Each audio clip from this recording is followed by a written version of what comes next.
Hey everyone, welcome to Spill. Let's talk about Himanshi and Rishi जो separate हो गए हैं। चीटिंग, ओपन मैरिज, देन धाराओं का मिसयूज करना, ये सारे सीरियस एक्यूजेशन एक दूसरे के ऊपर इन्होंने लगाया है। तो ऋषि एंड हिमांशी लास्ट ईयर एक बार सेपरेट हो चुके थे, बट लेटर ऑन उन्होंने पैचअप कर लिया एंड सीम्स लाइक उसके बाद भी इनके बीच के जो इश्यूज थे वो रिजॉल्व नहीं हो पाए। इंस्टेड इट गॉट मोर अगली and now it is pretty clear कि वो डिवोर्स ले रहे हैं। पिछले कुछ वक्त से ऋषि देन उसकी जो फैमिली है वो एक नैरेटिव सेट करने का ट्राई कर रही थी इंटरनेट पे, जहाँ पे वो हिमांशी के अगेंस्ट इनडायरेक्टली बात कर रहे थे। अब ये सच्चा नैरेटिव था या झूठा वो बाद में मालूम पड़ेगा, बट हाँ अभी काफी महीने हो गए constantly they are discussing this on internet. Stories via hints drop करना या ऋषि की सिस्टर एंड उनकी मदर का Q&A सेशन करना जहाँ पे वो होम ब्रेकर एंड क्या ऋषि का डिवोर्स उसके मॉम की वजह से हुआ है, ऐसे सवालों का आंसर दे रहे हैं। ऋषि अपने पेज पे इनडायरेक्टली ये चीजों के ऊपर वीडियोस बना रहा है। पिछले 10 दिन में तो 3 वीडियोस आ गई है। बहरहाल ये पॉइंट तक हिमांशी ने कुछ बोला नहीं था, तो अभी तक सिर्फ एक साइड की स्टोरी सुनने मिल रही थी। इन दोनों का जो भी कोर्ट केस चल रहा था वो पहले लखनऊ में हो रहा था, बट बाद में हिमांशी के लॉयर ने रिक्वेस्ट किया कि ये जो केस है वो जयपुर शिफ्ट हो जाए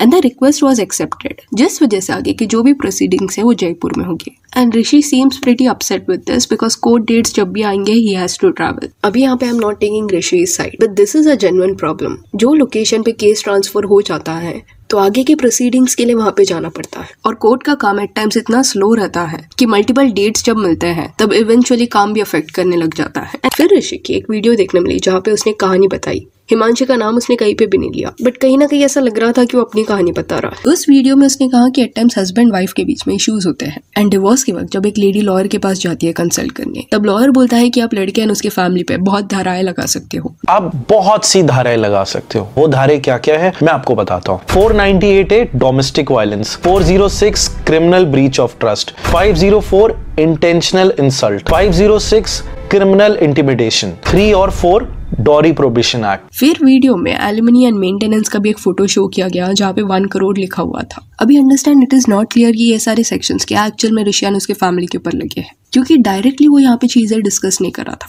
बट हाँ, वीडियो से एक इंटेंशन ऋषि ने बहुत क्लियर तरीके से रखा दैट बात करके म्यूचुअल वे से डिवोर्स वो चाहता है, सो दैट ज्यादा कोर्ट के वगैरह चक्कर ना लगाने पड़े। इसके बाद ऑडियंस जो है वो हिमांशी को बोलती है that why are you still keeping quiet, explain your side as well. Then उसने भी अपना रिस्पॉन्स दिया जहाँ पे शी सेड कि कैमरा पे कोई स्वीट बन रहा है तो विश्वास मत करो। शी इवन सेड दिस कि जब वो ऋषि के साथ थी तब ऋषि चीटेड ऑन हर, एक बार नहीं बट मल्टीपल टाइम्स उस पे चीट हुआ है। ऋषि ने डायरेक्टली उसको बोल दिया था कि वो दूसरी लड़कियों में इंटरेस्टेड है, हिमांशी में उसको इंटरेस्ट नहीं है फिजिकली। ओपन रिलेशनशिप वो चाहता था जिसके लिए हिमांशी रेडी नहीं थी। कि कितनी बार मुझ पे चीट किया गया, मल्टीपल टाइम्स, सिर्फ एक बार नहीं मल्टीपल टाइम्स करा गया। मुझे मुंह पे बोला गया कि I am interested in other girls and not in you physically. फिर ये भी बोला गया कि हिमांशी के पेरेंट्स से बहुत सारे पैसे मांगे जा रहे थे। देन वीडियो बनाने का भी प्रेशर डाला जाता हिमांशी पे जब उसका मन नहीं रहता। वो ऑफ कैमरा सर्टेन रीजंस की वजह से खुश नहीं थी, स्टिल उसे बोला जाता कि वीडियो बनाते हैं प्रिटेंड करो खुश रहने का। उसको धमकी दी जाती,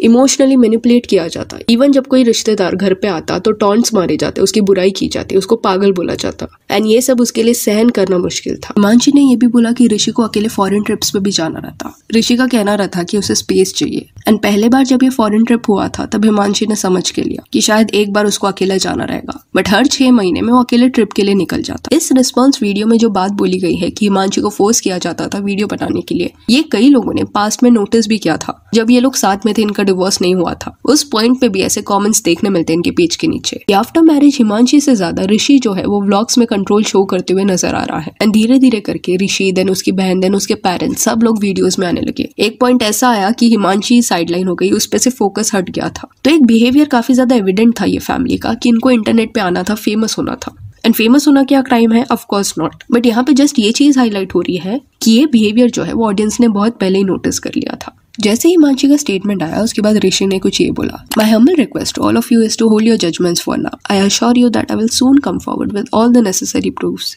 It is disheartening to see how far someone can go with false accusations just to prove their point. I have stayed decent till now, but I believe it is time to address everything clearly. अभी तक ऋषि का कोई video नहीं आया है। In case आता है तो separately we will discuss. Anyways इनका जो डिवोर्स है वो ये पॉइंट पे अगली हो गया है। वी डोंट नो कौन सच बोल रहा है कौन नहीं, क्योंकि किसने भी कुछ ऐसे चैट्स या प्रूफ शोकेस नहीं किया है। सीए पॉइंट पे अगर ये रिवील होता है कि कौन सी धाराएं लगाई गई है ऋषि एंड उसके फैमिली के ऊपर, then it will get more clear कि कितना सीरियस केस है। क्योंकि हिमांशी ने जो भी स्टेटमेंट दिया अपने वीडियो में, मेनली जो बहुत सारे पैसे मांगे गए ये पॉइंट उसने रखा। इस चीज का अगर उसके पास प्रूफ है देन उसका केस और भी ज्यादा स्ट्रांग हो सकता है। ये भी बात पे गौर करना जरूरी है कि कहीं पे भी उसने ये नहीं बोला है कि ऋषि या उसकी जो फैमिली है उन्होंने फिजिकली उसको हर्ट किया है, यानी कि मारा है। नॉट सेइंग बाकी सब करना सही है, बट केस में एक्चुअल में किस वे से अब्यूज को डिफाइन किया गया है या एक्सप्लेन किया गया है, that matters a lot, because emotional and physical abuse अलग रहता है। एंड जिस वे से ऋषि अपने वीडियो में धाराओं के बारे में बात कर रहा था, उससे ऐसे पोर्ट्रे हो रहा है कि वो फिजिकल अब्यूज के बारे में बात कर रहा है। फील हुआ सामने प्रेजेंट होकर, पता नहीं मैं कितने लोगों को मारा, पीटा,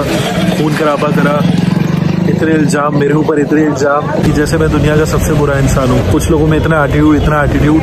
तो it is a crucial detail कि मारपीट का जिक्र किया गया है कि नहीं, क्योंकि अगर नहीं किया गया है तो वीडियोस में ऋषि ऐसे पोर्ट्रे क्यों कर रहा था कि हिमांशी ने ये सब भी बोला है। एंड अगर डॉक्यूमेंट्स में मारपीट का जिक्र किया गया है तो हिमांशी पे सवाल उठता है कि उसने अपने रिस्पॉन्स वीडियो में ये टॉपिक को टच क्यों नहीं किया। ऑल्सो एलिमनी एंड मेंटेनेंस कितना डिमांड किया जा रहा है वो डिटेल्स भी क्रूशियल है, क्योंकि हिमांशी एंड ऋषि के कोई बच्चे नहीं है। प्लस शादी के बाद हिमांशी जो पहले काम कर रही थी सोशल मीडिया पे, वो बाद में भी कर रही थी, वो कंटिन्यू था। तो इस वजह से इन केस मेंटेनेंस मांगा जा रहा है तो किस बेसिस पे मांगा जा रहा है ये सवाल उठेगा। प्लस अगर चीटिंग के एलिगेशंस हिमांशी प्रूव कर पाती है तो एलिमनी का जो अमाउंट है वो इस पर डिपेंड कर सकता है। And it goes without saying कि अनरीजनेबल डिमांड्स रखना is also not correct. Also यहाँ पे और भी दूसरे सारे इंपॉर्टेंट फैक्टर्स मैटर करते हैं जिनके बारे में एज ऑडियंस हमें नहीं पता। इस वजह से इस केस में I would suggest to audience कि जस्ट बिकॉज आप लड़के हो या लड़की हो उसके बेसिस पे एक पार्टी के साथ सिंपथाइज मत करो। फैक्ट्स देन प्रूफ जो देखने मिल रहे हैं उसके बेसिस पे कंक्लूजन्स बनाओ।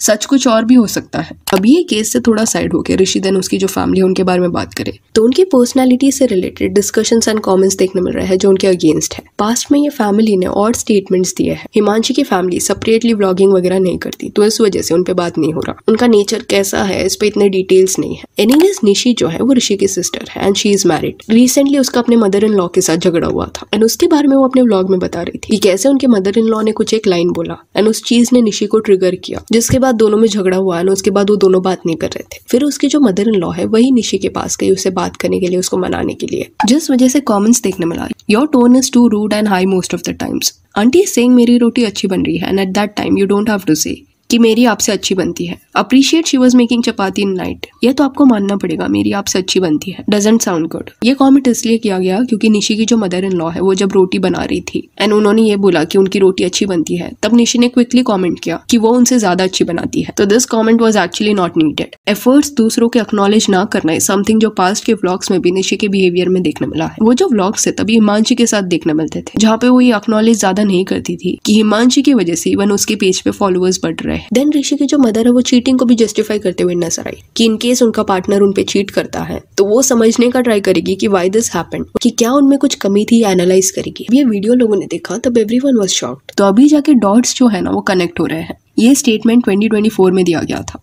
एंड उस फेज में हिमांशी एंड ऋषि के मैरिज में इश्यूज चल रहे थे एंड जैसे हिमांशी ने भी बोला है कि उस पर चीट किया गया था, तो अगर ये रीजन सच है तो ऑब्वियसली ऋषि की मॉम इस वजह से वियर्ड स्टेटमेंट्स दे रही थी, चीटिंग को जस्टिफाई कर रही थी क्योंकि उनकी बेटे ने गलती की थी तो उसको गलत कैसे बोल देती। Indirectly may be she was saying कि ऋषि एंड हिमांशी को बात करना चाहिए, हिमांशी को खुद में क्या कमियां है वो एनालाइज करनी चाहिए। सो या that's it for this video. Do let me know कि हिमांशी एंड ऋषि के जो भी वीडियोस देखने मिले इस पे आपका क्या कहना है। And if you want to follow us on Instagram जिसका लिंक आपको डिस्क्रिप्शन में मिल जाएगा, और ये वीडियो अच्छी लगे तो लाइक एंड शेयर करें और ऐसा और अपडेट्स के लिए चैनल को प्लीज सब्सक्राइब करें। Thank you.